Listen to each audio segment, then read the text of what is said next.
Прийшла БРК, прийшла бойове розпорядження, що їдемо на Сумщину в Андріївку. Зачищати Андріївку. І вам сказали, що вам треба звільнити село?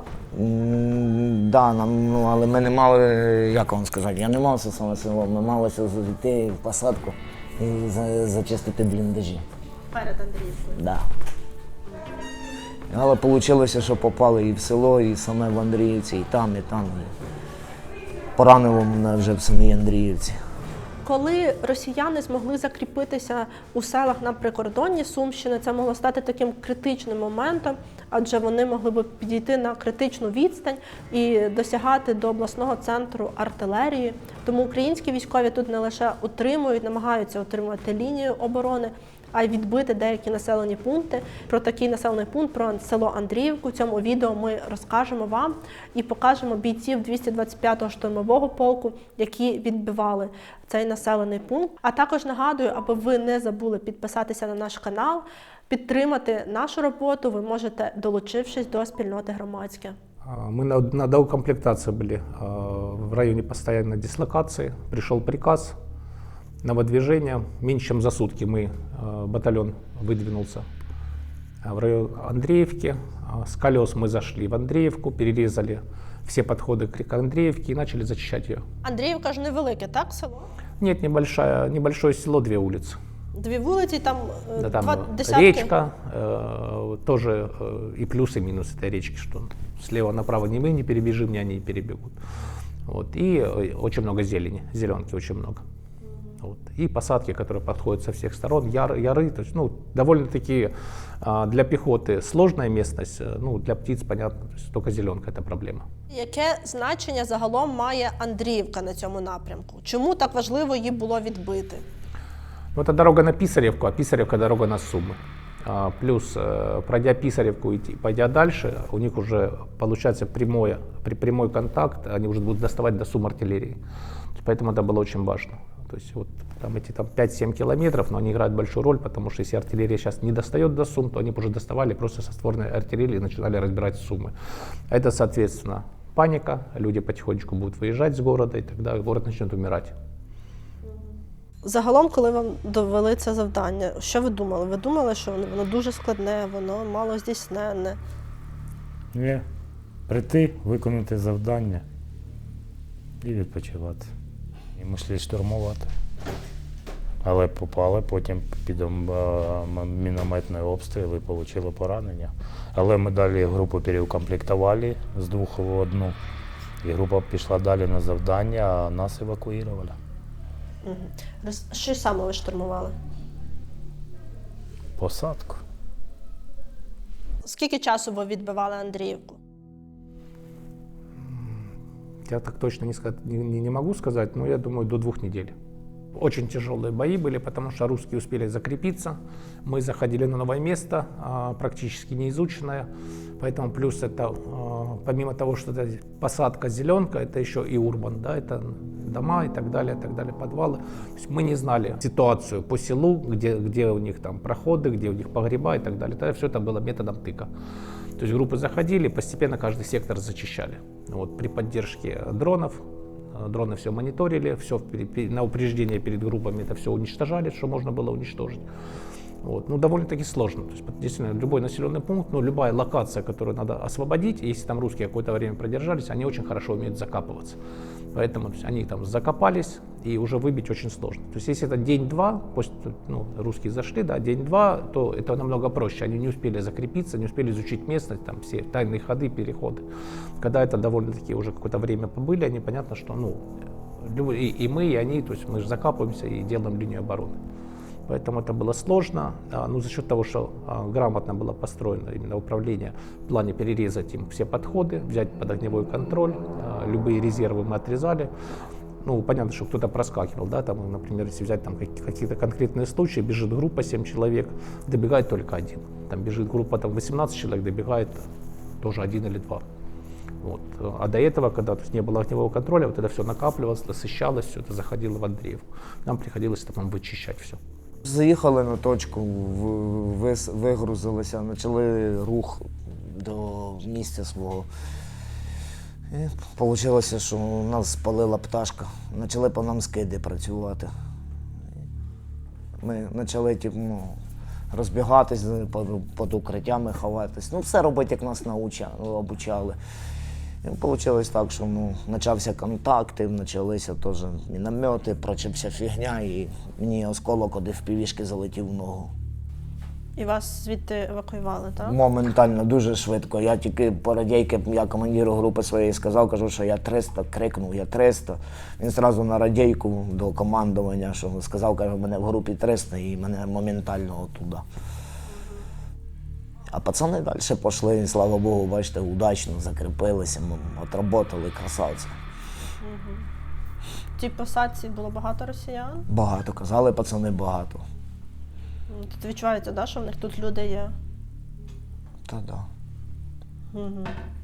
Тобто ви починали фактично операцію, так, зі звільнення Андріївки? Ви були в першій групі, яка заходила, так? Да. Візуального контакту в нас не було, але я вам скажу, що вони почали боятися і бігти назад. Бо вони морально не підготовлені, як наші бійці. Шли они вереницей нескончаемой. Постоянно шли группы по 10 человек, по 8, по 7. Постоянно движение, убиваешь, они все равно идут, убиваешь, идут. Ну, сказать, что запомнилось то, что они друг друга в плен взяли. Як? Вот.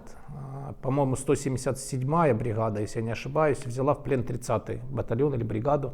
Вот. Мы наблюдали, потом русские сказали, что это мы их поубивали всех, по всем телеграм-каналам по русским прошло, что мы убили пленных. На самом деле была картина, мы снимали с дрона, мы не могли сами сначала разобраться, потому что одна группа была в пикселе. Вот. Одни взяли других в плен, выстроили их, положили их на землю, долго там что-то между собой разбирались, потом, когда наш очередной дрон полетел, уже те, кто были взяты в плен, они были убиты. Потом выяснили, что это друг друга взяли в плен. Почему у них не было? Была несогласованность какая-то между ними. Ну, нам это приятно, конечно, то есть, вот. Но почему так произошло, я не готов сказать. Вот. Вечное жужжание в ушах. Единственное, что откладывается очень сильно. Дронів багато, так? Меня завели на позицию, и на следующий день, за день за мной охотилось 4 FPV-шки.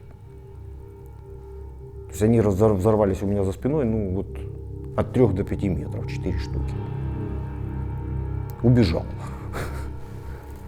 Вылез, нужно было там чуть-чуть проредить зелень, чтобы открыть себе обзор.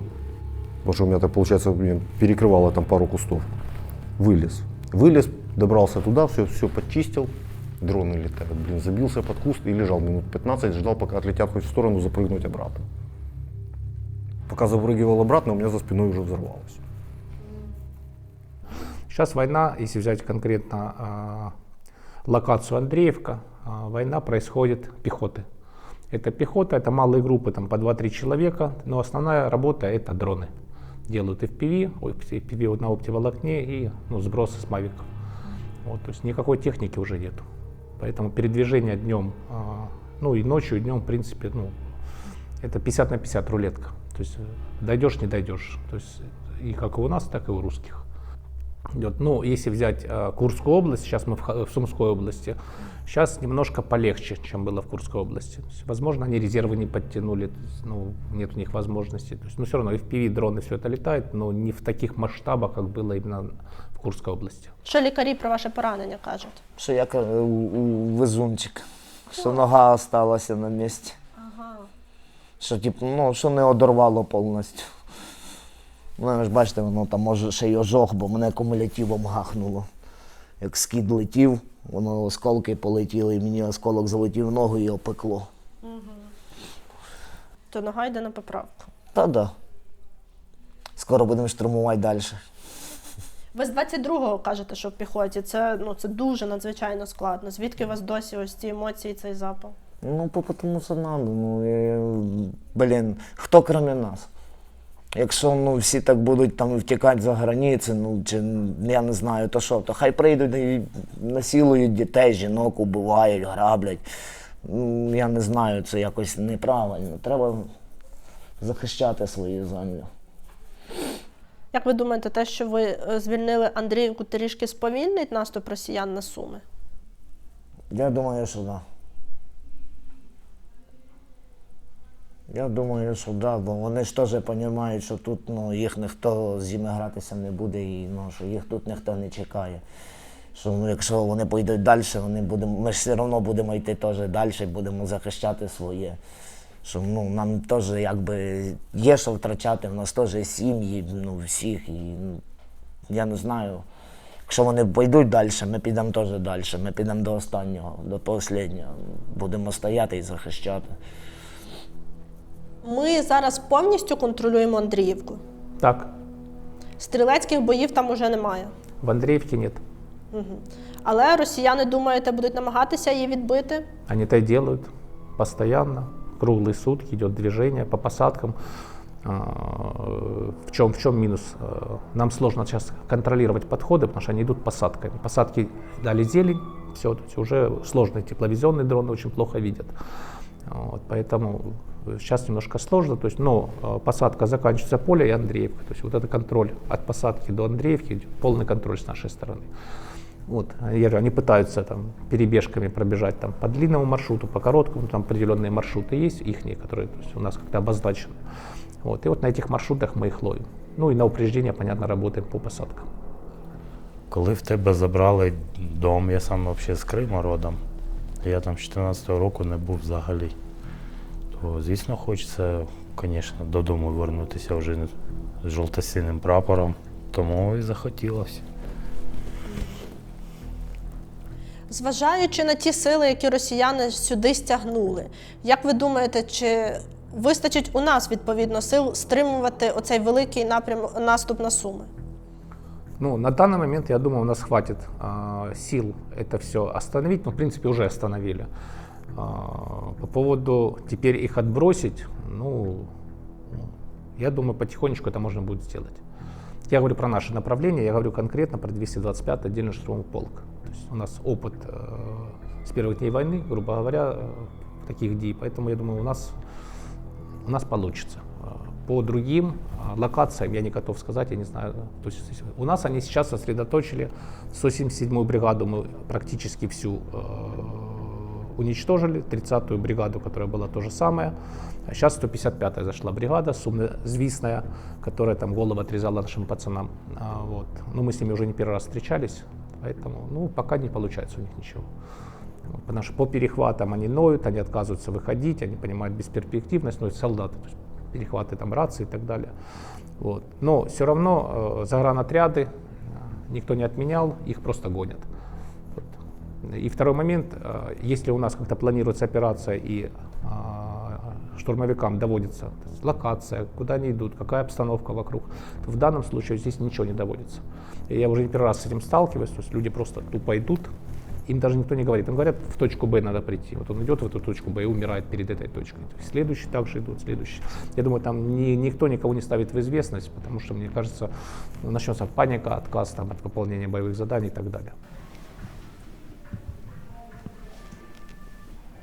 А розкажіть, хто у вас там на жетоні?